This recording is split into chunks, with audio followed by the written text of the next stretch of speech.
estrategia del día es traída para vos por bloomberlinia.com.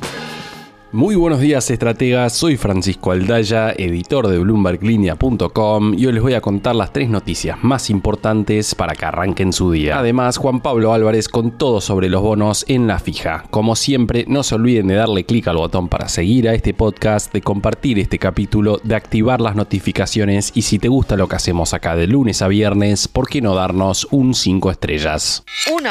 El gobierno adjudicó deuda denominada en pesos por 6,367 billones de pesos el viernes, lo que implicó un rollover del 162%. Al Tesoro le llegaron ofertas por casi 8 billones de pesos y prácticamente se convalidaron las mismas tasas que en la licitación anterior, reflejando el apetito sostenido por instrumentos locales entre los inversores. Pero quizá la gran noticia fue que el excedente de pesos recaudados se va a usar para la recompra de deuda en dólares en poder del Banco Central. Estamos hablando del AL30 por 479 millones y GD30 por 986 millones de dólares. Esa decisión fue ampliamente recibida con buenos ojos y pronósticos de una inminente caída del riesgo país. En palabras de Kirno, el uso de los pesos absorbidos del mercado para recomprar deuda en dólares al Banco Central reduce la oferta de pesos, además de cancelar deuda del Tesoro, y es todo lo contrario a que pueda aumentar la inflación. Vencimientos roleados, stock de deuda estable y sin expansión monetaria. Eso al menos es el argumento que dio el gobierno. Y en lo que se refiere a la reapertura del Bonte 2030, se terminaron sumando 500 millones de dólares a las reservas netas, aunque hubo ofertas por 1.098 millones de dólares. Y se colocó a una tasa interna de retorno efectiva anual del 28,46%. Las LECAP, en tanto, tuvieron tireas de entre 32,3 y 36,1%, con vencimientos que van desde julio hasta noviembre. Los BONCAP, por su parte, se fijaron con rendimientos de entre 30,45 y 32,44%, con plazos hasta junio de 2026. Quédate hasta el final de este episodio para escuchar un poco más de la licitación con Juan Pablo Álvarez en la fija, pero resumiendo, la licitación ratificó que el mercado local sigue caminando, permitiendo al gobierno rolear deuda, cancelar deuda en dólares y mientras tanto acumular reservas netas. Todo esto mientras las LECAPs rinden hasta 2,6% de TEA en el caso del que vence en agosto, mes en el cual se espera una inflación por debajo del 1,7% según el último REM.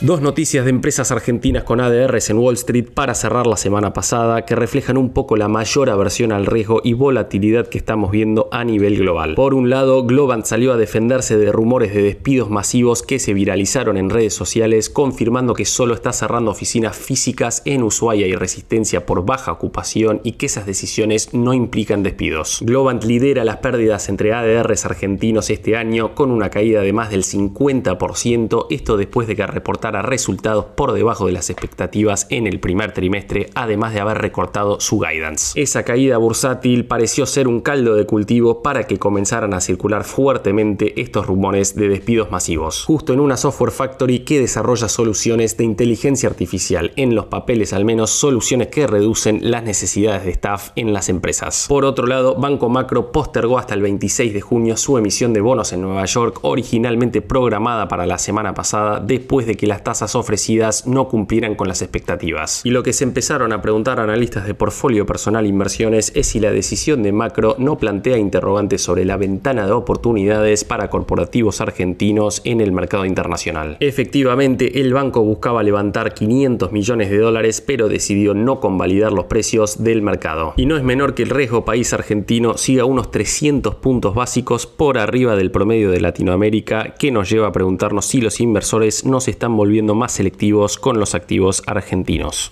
3. Estalló nuevamente el conflicto entre Israel e Irán este viernes 13 de junio, cuando Israel llevó a cabo ataques aéreos y sabotajes contra sitios nucleares y militares de Irán. Esos ataques causaron la muerte de altos mandos y destruyeron infraestructura clave en el país persa. Entre otros, los objetivos incluyeron las instalaciones de Natanz e Isfahan. Irán respondió con decenas de misiles balísticos y drones hacia ciudades israelíes como Tel Aviv, Haifa y Bat Yam. Para dimensionar un poco más el conflicto, las víctimas víctimas ya son significativas, al menos 24 muertos en Israel y entre 220 y 406 fallecidos en Irán, mayormente civiles. Los daños a las instalaciones nucleares iraníes fueron extensos, especialmente en Natanz, donde la destrucción de múltiples edificios podría retrasar el programa nuclear de Irán por meses. Los mercados reaccionaron violentamente. El petróleo Brent saltó 7% el viernes hasta cerca de los $75 y hubo caídas generalizadas en el grueso de los activos globales,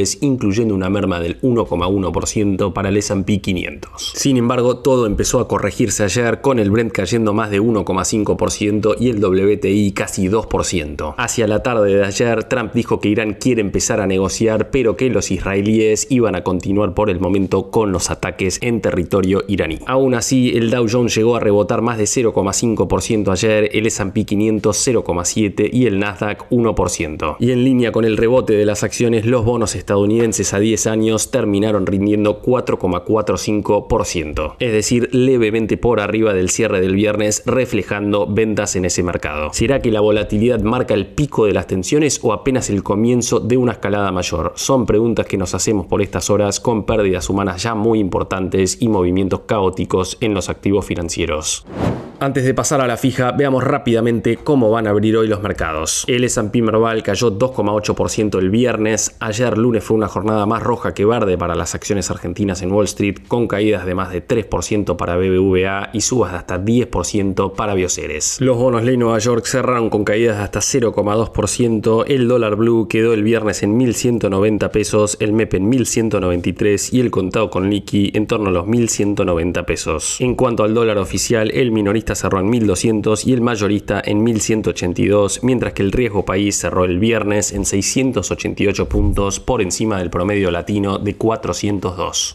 La fija. Y ahora, Juan Pablo Álvarez, contanos por favor qué está pasando en el mundo de los bonos. Buenos días, inversores, vamos a hablar de bonos. Esta semana me toca encontrarme con ustedes un día martes, ya que el lunes los oyentes de la Estrategia del Día tuvieron la oportunidad de escuchar una entrevista con Camilo Tiscornia, uno de los consultores más importantes de nuestro país. El mercado de renta fija empieza este martes muy atento a que la Reserva Federal de los Estados Unidos deje algún indicio acerca de qué puede pasar con su tasa de política monetaria, que hoy está en el rango de 4,25 a 4,5%. En principio está descartadísimo en los views de mercado que haya alguna modificación en esta reunión que finaliza el miércoles 18, mientras que para la reunión del 30 de julio más del 80% de los analistas prevé que siga en el mismo nivel la tasa de Estados Unidos. Con el barómetro actual, recién para la reunión del 17 de septiembre encontramos que más de la mitad de las proyecciones apunta a un recorte. Será clave lo que diga Jerome Powell, presidente de la Reserva Federal, en las próximas horas. Por lo pronto, si bien Estados Unidos sigue con dificultades para que bajen las tasas del tesoro, ya que tenemos el rendimiento a 10 años oscilando entre 4,4 y 4,5, la semana pasada las autoridades económicas estadounidenses tuvieron una noticia más o menos buena, y es que la última subasta de bonos a 30 años del Tesoro de Estados Unidos logró una demanda sólida aunque moderada. A pesar de una menor participación de inversores extranjeros, la colocación de $22.000 millones fue bien recibida por el mercado, disipando temores sobre un posible rechazo a la deuda a largo plazo. Los bonos a 30 años se adjudicaron con un rendimiento de 4,844%, 1,5 puntos básicos por debajo del nivel previo a la licitación, lo que indica que los inversores no exigieron una mayor tasa de interés para adquirirlos. Yendo ahora al plano local, Francisco comentaba en la introducción cómo fue la última licitación en pesos, y yo quería sumar las palabras de Federico Furiase, quien además de ser director del Banco Central, forma parte de la mesa chica de decisiones del equipo económico. Furiase señaló cuál es la estrategia financiera del Ministerio de Economía en sintonía con el programa de estabilización y destacó 3 puntos fundamentales. Por un lado, habló de extensión de duration en moneda local a tasa fija con la reapertura del Bonte 2030 a tasas más bajas que la licitación pasada. En segundo término, Furiase destacó una acumulación de reservas en dólares, $1.500 millones en las últimas 2 licitaciones, sin alterar el equilibrio monetario, y señaló también que esta acumulación de reservas en dólares servirá para refinanciar los próximos vencimientos en moneda extranjera, algo que, según su óptica, es consistente con la dinámica de baja del ratio deuda en dólares a PBI con privados y con organismos internacionales. Por último, Furiase destacó la absorción de pesos por la colocación neta en pesos del Tesoro vía la recompra de deuda soberana en dólares en cartera del Banco Central y la acumulación de reservas en pesos en la cuenta del Tesoro en el Banco Central. Hecha esta introducción, ahora sí vamos a hablar con un experto de mercado, como nos gusta hacer en esta columna. Hoy estamos en contacto con Neri Persicini, quien es jefe de Research y de Estrategia en GMA Capital. Buenos días, Neri, bienvenido a La Fija. Es un gusto tenerte de vuelta acá. Empiezo preguntándote por la curva soberana hard dólar. Hace un tiempo ya que el mercado se ilusiona con cada noticia, pero con el correr de los días el riesgo país no se mueve de entre 650 y 700 puntos. ¿Qué catalizadores te parece que pueden ayudar a despegar? Hola Juan Pablo, muchísimas gracias por la invitación. Con respecto al riesgo país, la sensación del mercado es que no arranca. Recordemos que en enero de 2025 esta métrica llegó a 550 puntos básicos y habría permitido la posibilidad de que Argentina pudiera emitir deuda internacional a un solo dígito. Hoy esa ventana de oportunidad se esfumó. En cambio, tenemos que el riesgo país roza los 680 puntos básicos, algo que implica que el costo financiero argentino es de 11,2% anual en dólares. Ahora bien, si hacemos un desglose de lo que significa esta métrica, encontramos que el 75% de lo que pasa con el precio de los bonos está fuera de nuestro alcance. Esos 3/4 de componente de valor están explicados por lo que pasa con la tasa libre de riesgo internacional y el riesgo país latinoamericano. En concreto, ¿qué está esperando el mercado para que baje el riesgo país? Dos factores a mi criterio, y el primero es que se reanude la acumulación de reservas netas. Este fue un objetivo subordinado durante varios meses por la desinflación, es lo que el gobierno ha priorizado. Y en segundo término, hay que mirar de cerca los avatares políticos en un año electoral. En particular, no solamente mirar lo que puede ser la foto de octubre, sino también seguir de cerca lo que va a ocurrir en la provincia de Buenos Aires en el mes de septiembre. ¿Qué tramo de la curva te parece más atractivo para aprovechar un eventual shock de confianza? Si esperamos escenarios de compresión de los rendimientos argentinos, hay que estirar duration. En este sentido, veamos lo que puede ocurrir si nuestros bonos se parecen a los de un país tan disímil como Nigeria o como Turquía. En el caso de Nigeria, es un país con una calificación crediticia de B-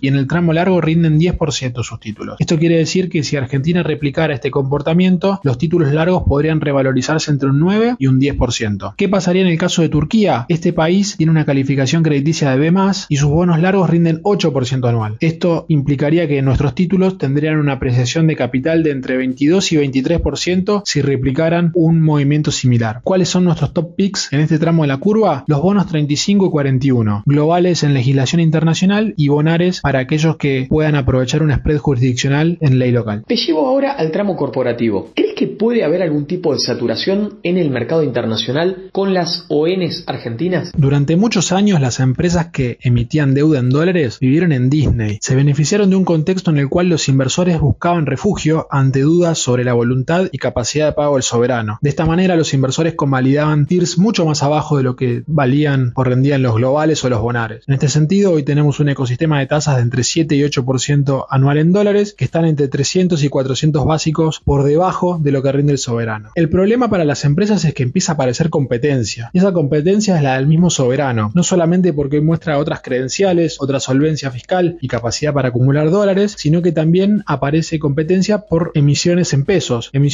que hoy los inversores pueden suscribir en dólares y sumarse a la ola del carry trade. Esto generaría un efecto crowding out total en toda la deuda hard dólar que implicaría tasas de interés más altas. Yendo a la parte soberana en pesos, te pregunto, ¿qué supuestos encontrás al analizar las tasas y los break-even de la deuda argentina? Es decir, ¿qué se desprende de lo que está esperando el mercado de la economía de nuestro país? Cuando miramos la curva de pesos, verificamos dos fenómenos. El primero es que la desinflación sigue su curso. Notamos que hay inflaciones break-even entre 1,3 y 1,4% mensual hasta diciembre de 2026 y en simultáneo verificamos una inflación break-even de largo plazo de 15% anual tomando el Bond de 30 y el discount pesos. Es decir, el mercado de largo plazo ya pone en precios una inflación de 1,2% mensual. En simultáneo, lo que que también estamos tomando en cuenta es que habría tasas reales elevadas durante bastante tiempo. Encontramos que la tasa real promedio de toda la curva C ronda el 10% y en simultáneo la Tamar Break-Even, que nosotros calculamos en bonos duales, es muy superior a la tasa de inflación esperada. ¿Cómo armarías hoy un posicionamiento en pesos para una cartera de manejo de liquidez? Para diseñar una cartera de manejo de liquidez, preguntaría si estamos hablando de un capital de trabajo en pesos o en dólares. En el primer caso, priorizaría el devengamiento en moneda local y seguramente incluiría un mix de LECAPs a 3 o 4 meses y también abriría la posibilidad a sumar fondos comunes de inversión temas 0 dinámicos o temas 1 que incluyan algún instrumento de devengamiento más acelerado como pueden ser fideicomisos financieros. En el caso de que tu capital de trabajo sea en dólares, ahí pensaría en instrumentos de corto plazo. El tema es que hoy no tenés un mercado muy nutrido de instrumentos hard dólar, especialmente porque todavía venís con el rezago de la salida del cepo, entonces ahí habría que incluir algún sintético en dólares que hoy te está rindiendo 4%, esto es componiendo una tasa de LECAP con una cobertura en futuros. Podría sumar también algún bono dólar link como puede ser el TZBD5 o también incluir algo de cobertura descubierta, es decir, dar espacio para hacer algo de carry trade en el margen. ¿Y cómo pensarías una cartera de retorno total en pesos? Si tenemos que pensar juntos una cartera de retorno total en pesos, el objetivo es completamente diferente al que hablamos previamente. Antes priorizábamos el devengamiento y ahora tenemos que asegurarnos o buscar al menos una ganancia de capital. Y esto se da por lo general por una compresión en la tasa de retorno de los instrumentos. Con esto presente podemos sumar bonos en pesos de largo plazo como puede ser el nuevo Bond T30, incluir algún bono SER también de una maduración larga, esperando que las tasas reales bajen a medida que la economía se siga normalizando. En este caso podemos apuntar al TZXD7 o también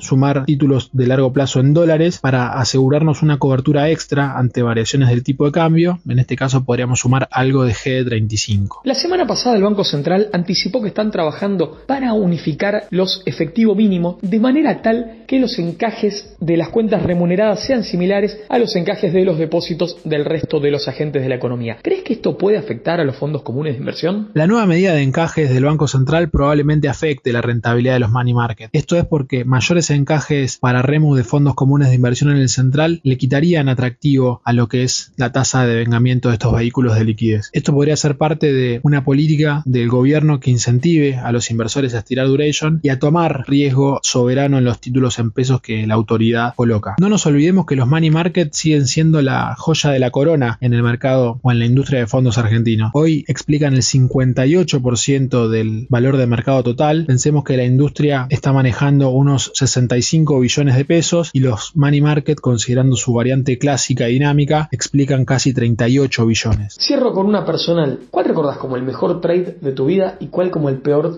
La autorreferencial es un poco más compleja. Tengo muchas más malas que buenas de hecho, pero la que seguramente le contaré a mis hijos y a mis nietos va a ser estar comprado en activos argentinos antes de las PASO de 2019. Ahí, si bien yo no tenía acciones, recordemos que las acciones cayeron 50% en dólares el lunes negro post PASO, sí tenía algunos títulos en dólares, tenía AO20 y AY24, eran bonares que vencían en el corto plazo y estos títulos cayeron entre 30 y 40% en las 48 horas posteriores al resultado electoral. El dólar, entre otras cosas, también pasó de 45 a 60 pesos, el riesgo país se disparó, etcétera. Esa fue de las peores. Incluso también me lamento no haber vendido ese lunes porque a la luz de lo que le pasó a los bonos argentinos habría sido un gran momento de venta ese lunes, incluso con esas caídas. Y para que no sea todo tan negativo, entre las buenas, más que un trade financiero fue un trade real, fue haber sacado un crédito hipotecario para poder mudarme. Fue fines de 2017, principio de 2018, cuando escrituré el dólar estaba debajo de 20 pesos y cuando después pude levantar el préstamo con ahorros en dólares, el tipo de cambio era algo así como 1.100 pesos. Entonces hubo un proceso de licuación de la deuda en dólares y fue justo antes de que la UVA se disparara post inflación de diciembre de 2023.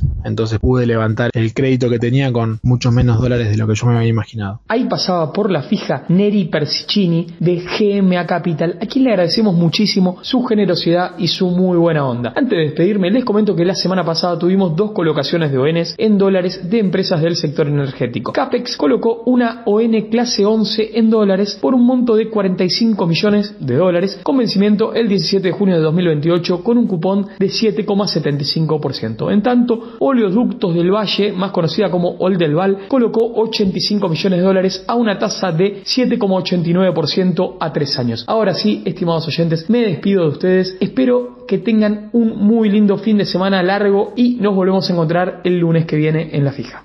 La frase del día.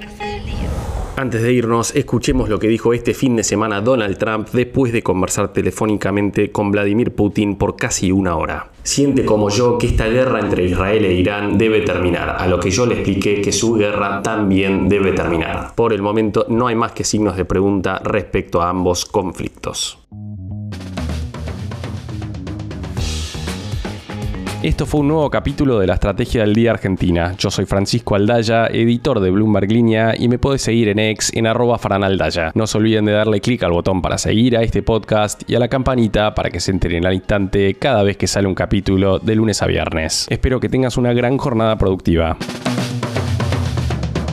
Esto fue La Estrategia del Día Argentina, escrito y narrado por Francisco Aldaya. Producido por Arturo Luna y Daniela Hernández. Que tengas un día muy productivo.